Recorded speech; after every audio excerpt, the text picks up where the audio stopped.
I'm interviewing somebody in my own height, which is much nicer. Thanks, Ellis. I am vertically challenged as well now.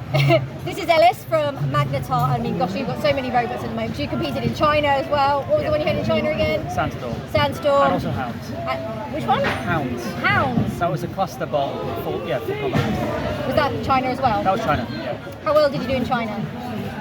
Really quite well with Sandstorm, did quite well. Our celebrity, turns out she was nuts, but it was a great time. Not the robot nuts. Not the robot, yeah. Not the, as in, and Hounds, we won both our fights, but no one ever saw them because China. It wasn't televised anywhere else. So. Now, you weren't on the classic series of Robot Wars, were you? You came into it when the reboot happened. Did you used to watch it when you were a kid? Yeah, I think one of my earliest memories is, I can't remember the exact robots, but definitely like Series 3, the original. I was 3 years old or something. It was back in the 90s. Yeah. I forget you were younger. Yeah. So I was 10 years old watching Cassius on Series 2. You probably weren't even born then. So, 96. oh, you're making me feel old. 96.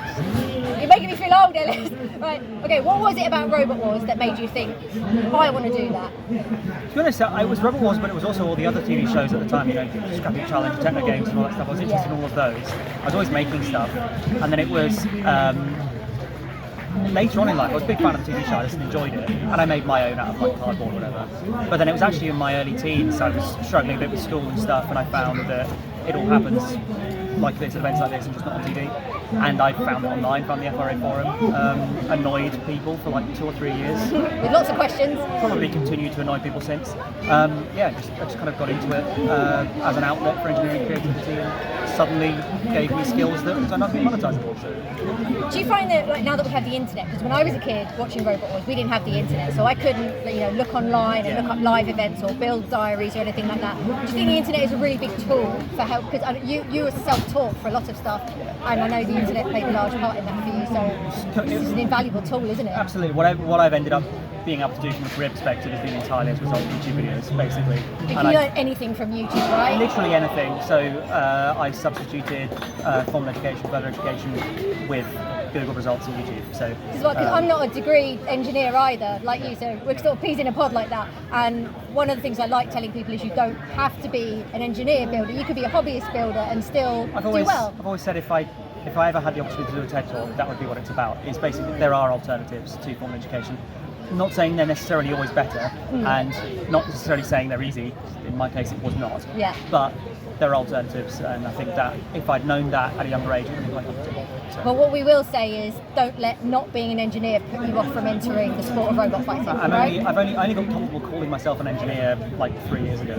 I don't even call myself it now. And that's because everyone else does it. It's weird to not say so. But yeah, completely as a direct result of having access to the internet, and it makes events like this even more incredible when you see legends of the sport, Andrew March and Simon Harrison walking around, and you think, how the hell these guys did this in the late 90s with no access, easy access to information, word of mouth, and it's not like they went in with an ant weight or a beetle weight, they went straight into the deep end with full-on legendary heavyweight machines, and I mean that's brilliant. I mean I think that is a level again on what people do today. Obviously, Robot combat as a sport has gone to incredible heights from an engineering perspective.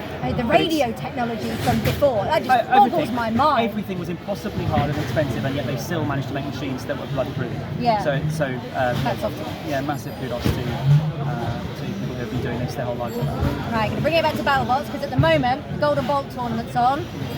Who do you think is going to take the title for the Golden Bolt tournament? I haven't seen the latest episode. Hypershock were insane. Weren't they just? They were incredible. I think the wheels are going to come off at some point though. I honestly don't know. I genuinely don't know. Wheel bails. Exactly. Sorry. I don't know, but it will be a spinner. They're all spinners, aren't they? I don't know. Yeah. They probably are. Right, thanks Ellis. It's been amazing talking to you. Yeah.